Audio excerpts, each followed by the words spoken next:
The Yu-Gi-Oh! Trading card game has over 10,000 unique cards for players to collect, trade, and construct their own personal decks. But what would happen if players only had access to the bare minimum? In this series, both TheRJB0 and myself will each open a very select amount of sealed product. Once we open that product, we must build a deck using only those specific cards pulled, that's it. And at the end of each episode, we discard the entirety of our pulls to the graveyard and start from scratch with a new product. Every card counts. This is Yu-Gi-Oh! Sealed Showdown. If you want 5% off any singles or sealed product, click the affiliate links in the description and use code CIMOOOOO5. And clicking the TCG Player affiliate link before you shop helps support us to provide you with more amazing content.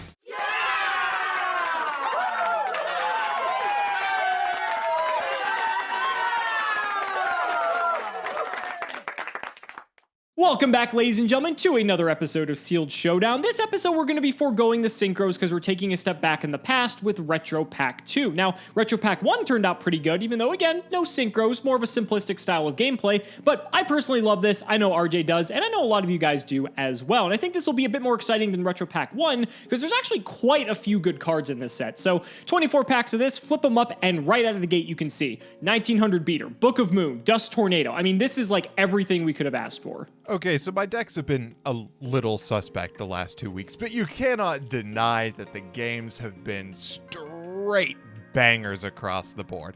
And I'm looking forward to another episode of that. Today we are opening Retro Pack 2, which is crazy.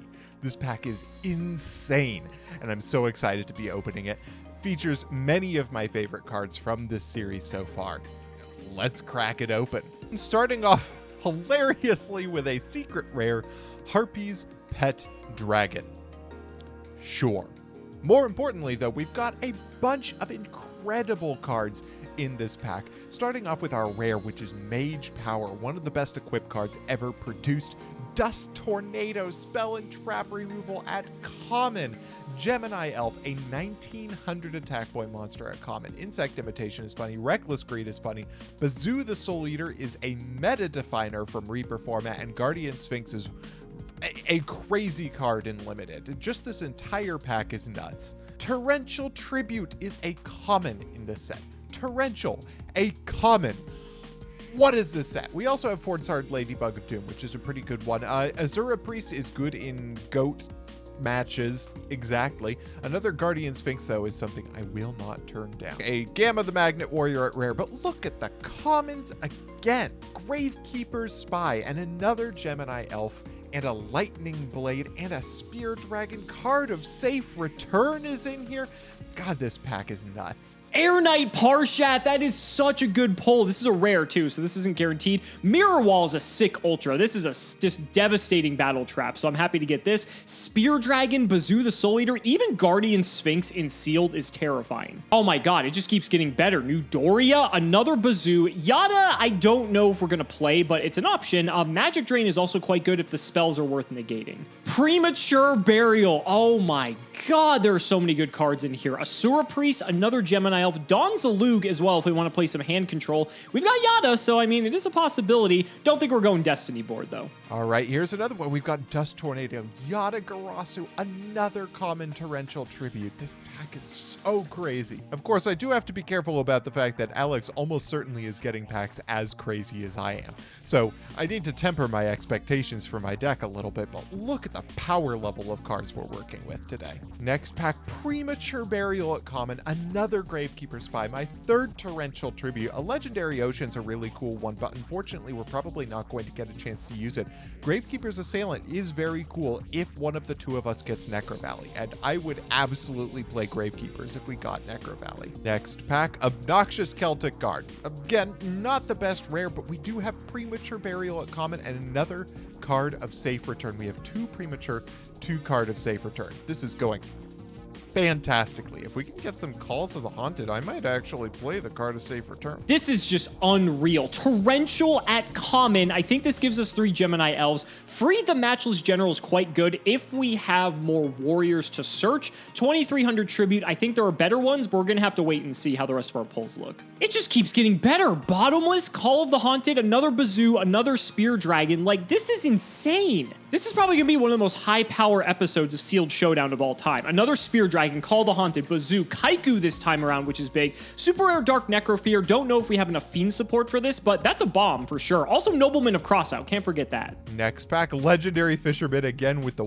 weird rares here, but a creature swap is very good, especially with the spirits we're getting, and Yata Garasu and Azura Priest. We're also getting an interesting burn lineup with like Skull Invitation. I'll be looking out for that one. But the rares so far have not been inspiring, let's say. We're only about a third of the way through though, so hope is still alive. Pack number 9, Donzalug and Book of Moon are very good cards. I will certainly take Donzalug as a rare. Gravity Bind is an interesting one, depending on the type of strategy that we're going to be playing, but there's also my 3rd Premature Burial. Glad to see 3 copies of that card. I hope we see no more of them.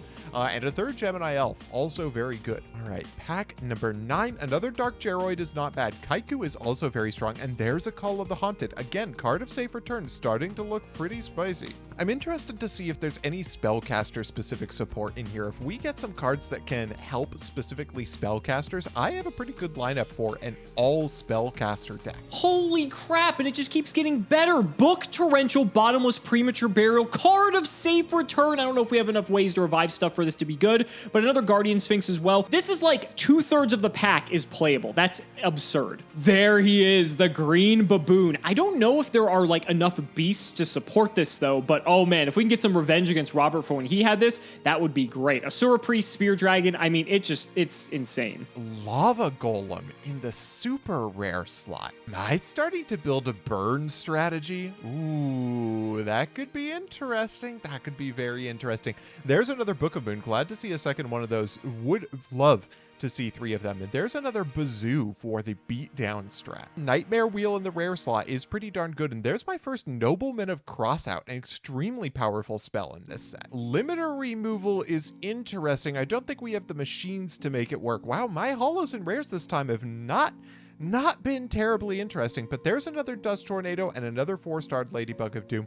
Will not turn down either of these cards, and a 3rd Gravity Bind. Sure, Harpy's Pet Dragon, why not? Not even in the set where Harpies were usable. Why wasn't this card in Dark Legends? Wild stuff. Another Bazoo. I think I'm full up on Bazoos. There's my second Knock, which is really good. Infinite cards, not the best rare that there is, but another Spear Dragon is not bad to see. We're just getting beatdown card after beatdown card. The other secret rare, Blue Eyes Shining Dragon. Now, I don't think we're going to go this route because this is hella gimmicky. It's very funny, though. Creature Swap, first one of those that we're seeing. I also omitted Reckless Greed before. This is very strong in our format because more cards is definitely just helpful, even though it does come with a drawback. If you can stack a few of these together, though, you basically just win the game. Another Creature Swap, another Nobleman. That gives us 2 of those. If I get 3 Noblemen, I'd be pretty happy. Even 4-star Ladybug of Doom is not bad. A lot of the best cards in the set are level 4, so this is sort of like a dark hole. First copy of Spy that we're seeing. Playset of this would be pretty nice just because most of the good things are 2,000, but the problem is Nobleman's in the format, so it's a bit risky. I think that's our second Dust Tornado, maybe our second 4-star Ladybug. Another Creature Swap. I think we might be set on Call of the Haunteds, but I mean, this is just nuts. There's another Call of the Haunted, so I think we're at 2 Call of the Haunted, triple card of Safe Return, triple Premature Burial. We are going to have so much recursion in this deck. It may be worthwhile for me to be reaching for one of the bigger monsters that we have available to us, just so that we can get in with it repeatedly. Maybe something like a Freed even. Another Legendary Fisherman. There's my first Bottomless Trap Hole is in this set, and this is the first one I'm seeing. Oh boy. But also, Kaiku the Ghost Destroyer is very, very strong. Royal Decree in the rare slot, definitely going to help with all the powerful traps that I have in my lineup, but potentially good if Alex is relying on a stall strategy. There's my 3rd Knock, though, which is very, very important. That should be our playset of Noblemans, and I think that's also our playset of Bottomlesses rounded out as well. Magical Hats is kind of gimmicky. We could maybe play this, but we'll have to see what the rest of our pulls look like. Second Air Knight, very happy to see that. Dust Torrential. I mean, the quality of the cards cards in the set is just unbelievable. I think this is our third Spy, and I think this is our third Reckless Greed as well. So that means we have full play sets of those. I would just like to see more stuff in like the rare and above category, because I think we got the commons sorted. Another Lava Golem. Oh no, am I the stall player here? And a Morphing Jar is an interesting one. I'm definitely going to keep my eye out for that. But Lava Golem is apparently really sticking with it for us, and Bottomless Trap Hole is a very good card. Another Mage Power. Okay, so the beatdown strategy really is online. There's our third Bottomless, so ask and ye shall receive. Very happy to see that. Our back row lineup is looking very, very strong here. Speaking of bombs, Ring of Destruction is a pretty darn good one, isn't it? Another Gravekeeper Spy is also good to see. I think this is my third one. It's at least my second one, but God, Ring of Destruction is a dang good card. I cannot complain about that one. Is it the basis for a strategy? Probably not. But is it going to be powerful? You betcha. Oh no, a Dragon Master Knight. Oh, I wish that I could play this card, but I cannot. Alas, Dragon Master Knight is a super cool secret. I got 4 secret rares in this set, but nothing really is calling to me as far as strategies. I'm really interested to see what comes out of deck build. Magic Cylinder, it just keeps getting better. I guess I said I wanted more stuff in the rare and above section. Another Kaiku's nice to see as well. All right, you guys, only a few packs left of Retro Pack 2, and this has just been an unbelievable experience. This may be like my new favorite way to play Sealed. We'll just have to see how it goes, obviously. I think this is our third Kaiku, so happy to see that one. Last pack, just give me a bomb. Give me something that's going to wreck Robert.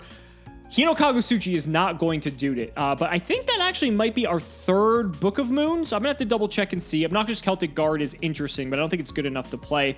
Wow, this is gonna be crazy. I think the downside is our deck might look very similar to Robert's, but at the same time, there's gonna be a lot of skill testing here, so let's get to building. Well, here we are with the deck. My pulls were surprisingly mid. I didn't pull a lot of proactivity to work with. Things like New Doria, Magic Cylinder, these cards that give you a way of advancing the game state without just running over an opponent's monster. And so I'm going with pure beatdown. You'll notice that my deck is a little bit inverted compared to the normal because I figured the spell and traps were just way better than the monsters, and so that's how I built the deck. I just tossed my best spells and traps in and filled in the monsters around it. There is some method to my madness, and I'll get into that with the card by card.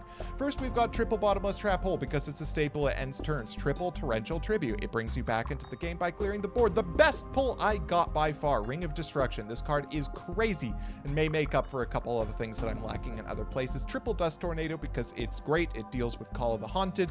It deals with your opponent's last back row. If you manage to bait out the rest of them, it can hit a bunch of very, very useful things. So Triple Dust Tornado is worthwhile. Triple Call of the Haunted because I think it's generally better than Premature Burial for the reason that it can be used reactively. If your opponent gets something like a Yada or something like that, you can bring out Call of the Haunted, and it's a little bit better than Premature Burial in those situations. It also doesn't cost you 800, so there's that. Next, we have Double Book of Moon, which I had 3 of these. Double Nobleman of Crossout. This is an interesting one. This card is really good against set monsters exactly. If Alex sets a card, he will have effectively lost the game. I am not running any sets for that exact reason, and I expect there's a good chance that we're going to be siding out of our Noblemen for some of our other cards in the side deck once we see what Alex is on. We've got double Premature Burial because it's Premature Burial, and 1 Mage Power. This card is really good for getting some of our dinkier monsters over some of Alex's bigger monsters, or turning our bigger monsters into permanent large threats. I think this is a genuinely good card. Next, we have our monsters. Starting off with what I think will be the MVP of my deck, Dark Geroid. I have 3 copies of this card. This card is effectively a 2000 attack point monster without being hit by Bottomless. This is a great way for me to out pretty much any monster in the game and not have to worry about my board getting cleared, which means that if Alex is only on 1 monster and I have some back row to protect the Dark Geroid, I have the tempo after that guaranteed. This is also a card that I can just keep bringing back off of Call of the Haunted and Premature Burial if I see at least one of those. Next, we have triple Gemini Elf. This is my best attacker. I've got double Goblin attack force. I got 2. I decided to run 2. It's searchable off of Freed, which we'll get to in a second, and it's basically a one-shot clear of Gemini Elf. It effectively serves the same purpose as New Doria, but it's harder to run over. 1 Don Zalug, again, searchable off of Freed, really good with Mage Power, and especially good if you hit your opponent with a Bottomless or a Torrential the turn before. If I had gotten more than one of these, you bet your booty I would have been running more of them. Double Kaiku again only got to 1 Yatagarasu. Now this card is a little bit interesting if you can establish presence enough to be able to land a Yatagarasu, which is not terribly difficult to do. This card is game-endingly strong. However, if you are beyond, or if you are behind on tempo, this card is giga trash. That's why I am running 1 in the main deck and 1 in the side deck to side in when I'm going first. Double Opticlops again only pulled 2, and this is our next best attacker. 1 Spear Dragon. I don't like Spear Dragon very much. It is a glass cannon. You summon it, you attack in once it crashes with a Gemini Elf and you're okay.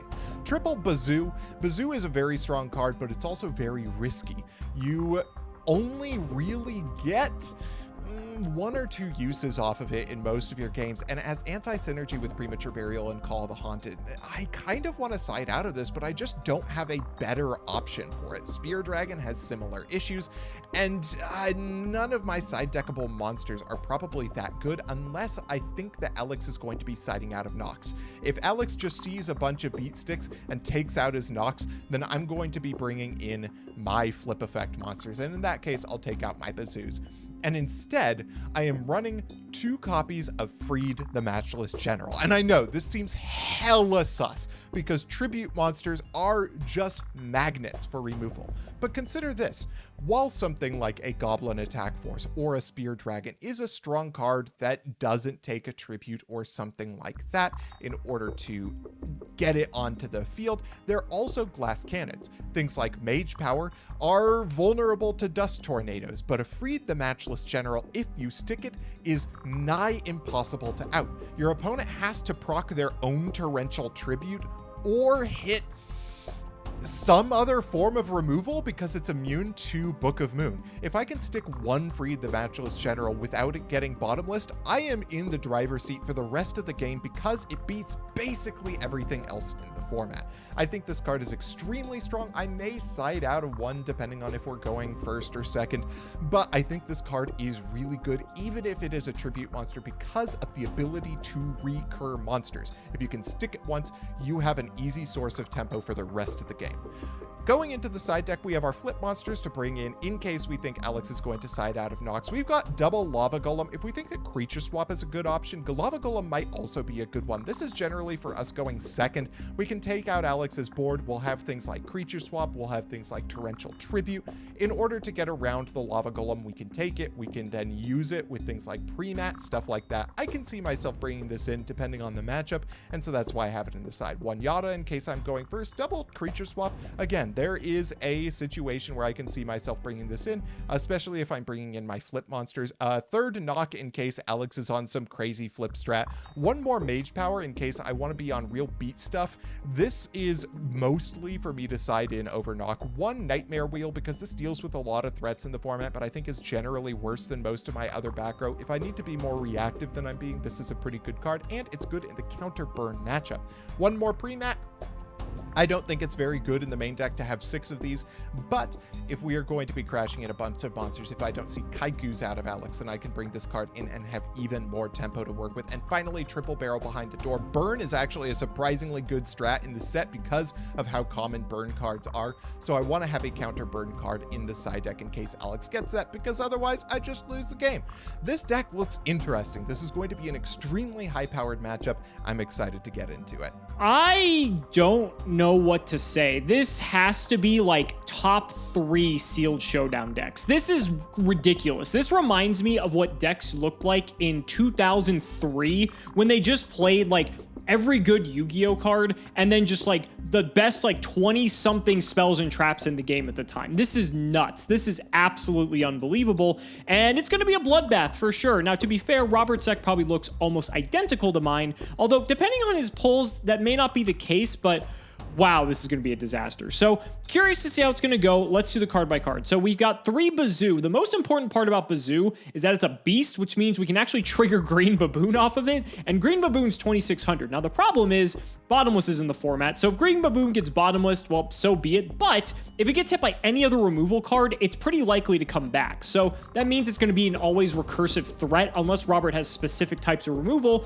like bottomless or Book of Moon plus Nobleman. That would also work as well. But Bazoo can hit get over all the other beaters as well, but I just want to like banish as little as possible because we have a lot of stuff that works in the graveyard. So we've got those. Dawn Zalug is in here as well as Yata-Garasu. I'm sort of going for a bit of hand control here because Dawn can actually go under bottomless, and if we have a situation where we like just torrential the field, next turn we can follow up with either Dawn or Yata and either rip a card out of Robert's hand or make it so that he can't draw, and that's going to be a way for us to be able to get a lock on the game very slowly. And I like the fact that these play under some of the back row, so I want to see how this goes. We can always side them out, but I think there's like an interesting argument to play them. Then we just have more big idiots, right? We have Gearfried, we have Kaiku, we have Spear Dragon, we have Gemini Elf, and we have Opticlops. I'm just playing a bunch of guys that are just large and are going to stick to the field because I feel like if you play any of the tribute monsters, they're just a death sentence because of how much removal is in this format. There's Nobleman of Crossout, there's Bottomless, there's Torrential, there's cards that I'm not even playing that are even more removal if you don't have enough already. So I want to just play as minimal investment as possible because even though like there is a card like Parshath in the format, it's just going to get annihilated by everything. And so I don't want to waste one of my resources for something that's just going to die instantly, even though we do have ways to bring them back. Again, if it gets Bottomless, then we're shit out of luck. So that's it for the monsters. There's only 17, but we have so much back row to like protect ourselves. Like this is probably okay. The spells, we just have triple book, triple nobleman, triple premature burial. That's all we need, right? I mean, all these cards have been like on the limited or ban list at some point. And so the fact that we get to play them all at 3 is just absurd. I'm also avoiding trying to play into nobleman, which is why I'm like not maining 4-star Ladybug of Doom, even though it's technically a board wipe, because I just want to blank Robert's cards if possible. And so knowing this is in the format and it's common, why would I purposely play stuff like Spy, like Ladybug, or just anything in defense mode willingly, I guess? It doesn't really make much sense. Then for the traps, triple Bottomless, triple Call the Hunted, triple Dust Tornado, a Magic Cylinder, a Mirror Wall, and 3 copies of Torrential Tribute. Holy shit. I mean, this just does it all, right? I think Dust Tornado might be better suited for if Robert makes a push with Premature or Call of the Haunted, just because it depends on the circumstances, right? I mean, if we have Torrential, then it doesn't matter anyway, but like dusting like a back row at random when there's so many good back row cards, unless there's like exactly one, just doesn't really seem to make much sense. So it might be very selective as to when to use these, but we'll just have to assess the situation and see what makes sense. But man, this is going to be a disaster. The side deck is interesting. So 4-star Ladybug of Doom is basically a one-sided board wipe, but you have to avoid knock. But if you can, this card is crazy. So I feel like there's not a good chance this is ever going to resolve because knock is exactly in the format, but I mean, we'll see. I am putting 1 Parshath in the side because, like I said, I don't really want to commit to summon, but there could be a situation where if we get this in the grave, then being able to pre-mat it or Call the Haunted it back is pretty strong because then it's just going to be a constantly recurring threat. Problem is, like I said, it requires you to tribute a monster, and that's just a death sentence, I feel like, most of the time. We've got 2 Goblin Attack Force, which are just bigger than every other beater, in all honesty, and yes, they go to defense mode after for a turn, but this is a way for us to clear things, and at the very least, it's just more bodies. I also have Nudori in the side. It's just another way to like remove a monster like in a way that's like not typical of interaction like that we have available to us, so I have it in here. Also, 2 Creature Swap is fascinating because there is a world where the meta is to like play smaller dudes and then creature swap them for the big guys because that gets around Torrential, that gets around Bottomless. It gets around a lot of like the removal in the set because a lot of it's summon based. So if we, for instance, like normal summon 4-star Ladybug of Doom or like Yata-Garasu and then creature swap for Robert's best monster, then that puts us in a pretty good position. Obviously he could Torrential on like Yata or something, but that means he'd have to lose his own monster. He'd have to sniff out creature swap for that to be the case. So just an interesting card that I may side deck in depending on the way the games go, but we'll just have to see. I'm also on triple Magic Drain in the side because being able to negate Pre-Mat, Nobleman, or Book of Moon is just crazy, and triple Reckless in the side as well because this seems really good, especially if Robert's playing Yata, but at the same time, locking you out of your draws is a little bit of a downside, but we'll have to see. Like, there's so many good cards, I wouldn't even know what to cut for this. Like, it's that difficult. So I can't wait to see how this one goes. This is going to be just a clusterfuck just because of how high power level it is, but I think it's good to have those from time to time. So ladies and gentlemen, let's not make you wait any longer. It's time to duel.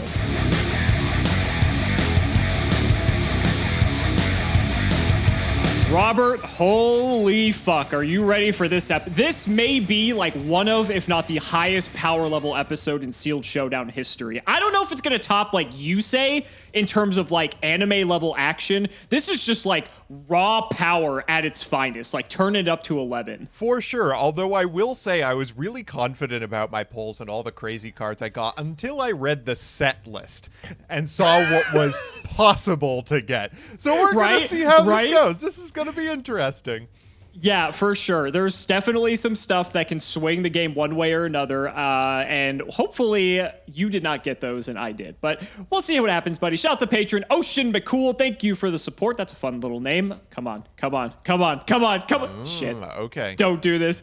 Don't do this. Don't do this. Oh, I got. Oh, thank you, Die. You've never let me down a day in my life. All right, we're going first. I don't even think that's correct, but yeah, it is. We get to draw a card. This isn't Prague. Yeah. All right. Ooh, okay. This is all right. I agree. I think this is all right. I will go to main one. Okay. I'm going to lead with Gemini Elf set 2 pass. Oh, boy. Oh, boy. Don't like that set 2. Yeah, this seems like as good a time as any. Let's try for the Goblin Attack Force. Oh, fuck. All right.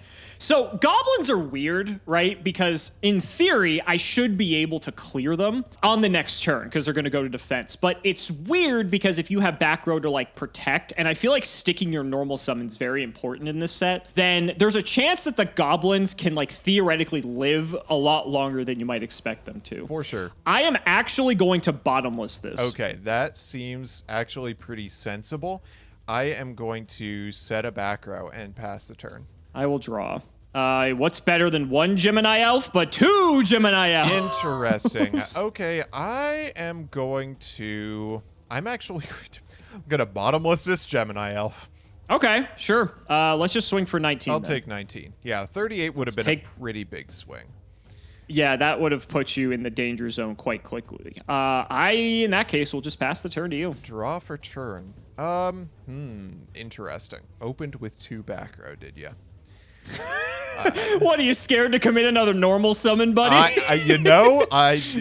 Mama didn't raise no coward. Let's summon our own Gemini Elf. Let's go. Do you have the second bottomless? Ooh, it's fine, he says. Okay, let's go battle phase.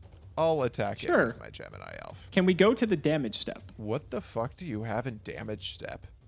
Nothing, they crash. Okay, all right. I was like going through this like mental list of what on God's flat fuck could he have possibly that works in the damage step. Okay, main phase 2, I need to think about what to do with my board here, and it's looking pretty empty. It is looking pretty empty, and there are some cards that could punish that, but I actually like my chances just passing here. I'm also happy that Gores isn't in this format. That makes me feel good. Kaiku. Oh. Yeah, I know what you were trying to do over there, buddy. I'll 18. Take the 18. Go ahead. And I'll take this Gemini Elf and put it in the banish pile. How about that? Sounds good. We'll set one. Go ahead. Draw for turn. Okay, well, I have an 1800 of my own. Hopefully you don't have the second bottomless ready to roll. Opticlops is fine. Let's go battle phase, and I will crash. Book. Ooh, the Book of Moon. Okay, there we go. All right. That's fine. Your go. Draw. Run out, gear free. Oh, you just have like everything. Okay, that's fine. Yeah, it seems pretty good, right? We'll knock him. Ooh, okay. Yeah, that's fine. Got again for the damage. 36. The 36 here. God, you just are on everything possible. Draw for turn. Yeah. Go ahead, buddy. 700. What do you got? I got nothing. Holy Woo! shit. Wow. Easy as that.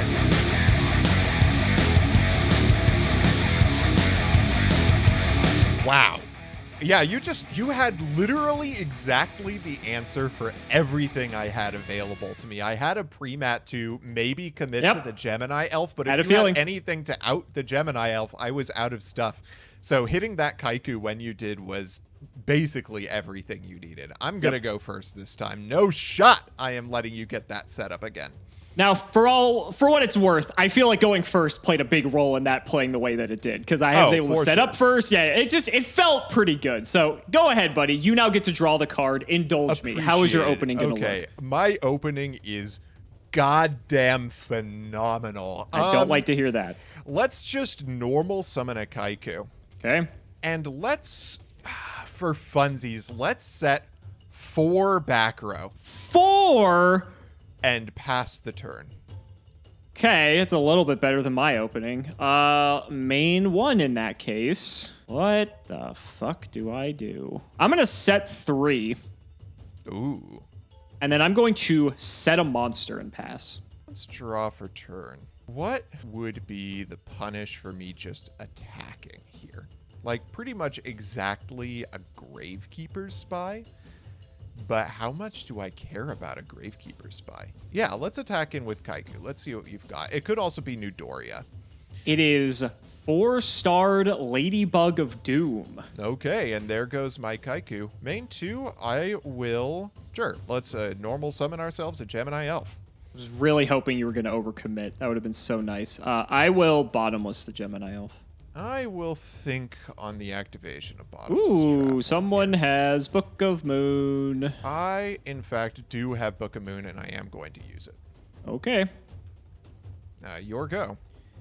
Draw. I will normal Opticlops. Show me bottomless. I will bottomless Opticlops. All right, he's gone. Go ahead. Draw for turn. Main phase 1. Let's just flip summon ourselves a Gemini Elf. And do you have anything on the flip summon? Nope. Okay, let's go to battle phase, and I will attack in with the Gemini Elf. 19's good. Main 2. I'm not going to overcommit here. It's your go. Draw.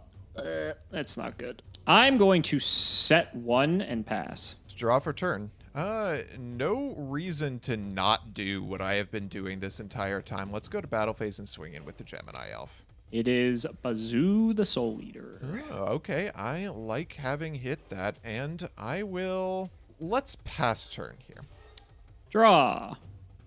That's a fun one. Let's try Bazoo the Soul Eater number 2. Interesting. Do I have a response to Bazoo? Bazoo is fine. Attempt to activate. That is perfectly fine. Yeah. Let's get rid of these bad boys. Okay. And we'll try to get over the elves. Buddy, thank you for taking so much damage on my behalf. I'm gonna Ring of Destruction your Bazoo. Are you serious? Oh, my feels God. pretty good. All right, we both take 22. Yep. That's a lot. Ring's a nice pull, buddy, I will say. That's it for me. Go ahead. Draw for turn. Ooh. Main phase 1. Let's actually... Does summoning a monster really improve my clock here significantly? I don't think it does. I'm going to go into battle phase, and I'm going to attack with the Gemini Elf. 19. And I will pass turn to you. We'll draw. Okay, that would have been good a while ago. You're just chilling with all those monsters in your hand. Got an interesting play. I was not, like, convinced it's that good. I'll try it. Screw it. Let's dust your set. Okay, I will chain Dust Tornado and target your other set. That complicates things. It was Call of the Haunted. Ooh, okay. Not super happy about that. Here's the play. Normal Gemini Elf. Okay. I'm going to pre-mat Ooh. for Bazoo. Okay. Crash the elves. Okay. Then hit you for 16. I'll take 16. Second main, banish Gemini Elf for Bazoo to 19, and I'll pass. Interesting. Okay. Draw for turn. Unfortunately, I think that doesn't quite do it. Let's start off by normal summoning Dark Geroid, declaring its effect and targeting your Bazoo. I will go down to 1100. And I will pre-mat to close the game. Yep, that's all I had to see. Okay.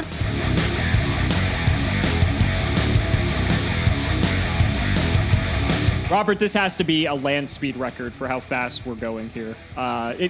Game 1, I blow you out. Game 2, you blow me out. Hopefully game 3 is the same as game 1, and then we're done. And then we might have a record. Let's see what happens. Wow, this is a hand. Okay. This, I agree. Holy crap. All right, main 1. Yes. Gemini Elf set to pass. This is going to look very familiar to game 1. Is basically an FTK you've got going on here. Let's try for a Goblin Attack Force. It's gonna look familiar, buddy. Oh my god. It's gonna look familiar. Okay, I'm gonna set a back row. It's your go. I will draw, and buddy, it's going to get a lot fucking worse for you. Oh fuck. Any response? No response to the normal summon of Yata-Garas. Caw! I will take 200. Trigger. Woo! 19. Yep. 1900 is fine.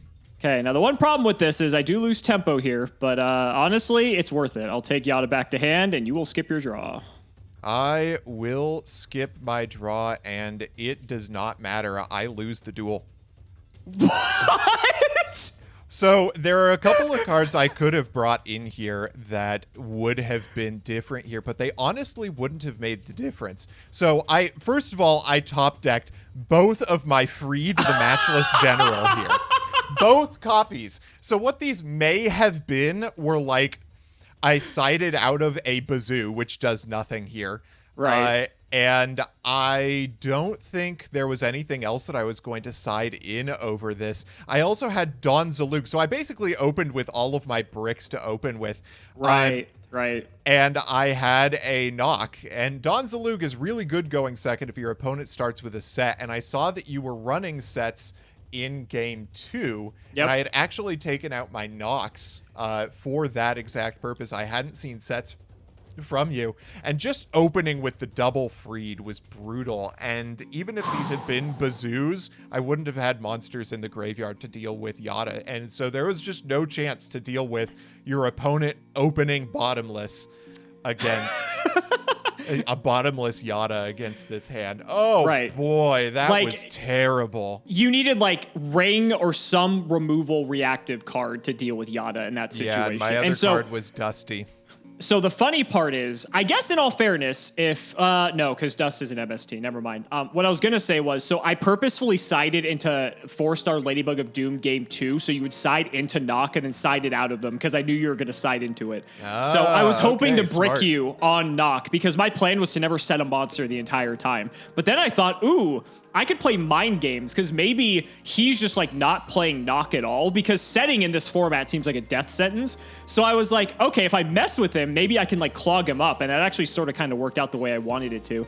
I gotta admit, I am shocked you are on these. I think anything that is a tribute summon is actually just like the worst idea imaginable. It loses to like every card in this format. So what was your theory here? So my theory here is I got jack all when it came to proactivity in this. I got my Gemini Elves, I got 2 Kaiku, 2 Opticlops, and 2 Goblin Attack Force. And so I figured I had no way to advance board presence given my pulls. I didn't get any copies of Newdoria as well.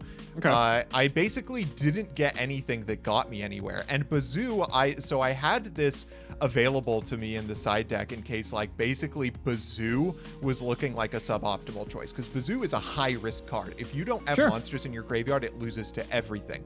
If you get one monster available to you, Freed is suddenly a persistent threat that as long as your opponent doesn't bottomless it, will always win every battle after that.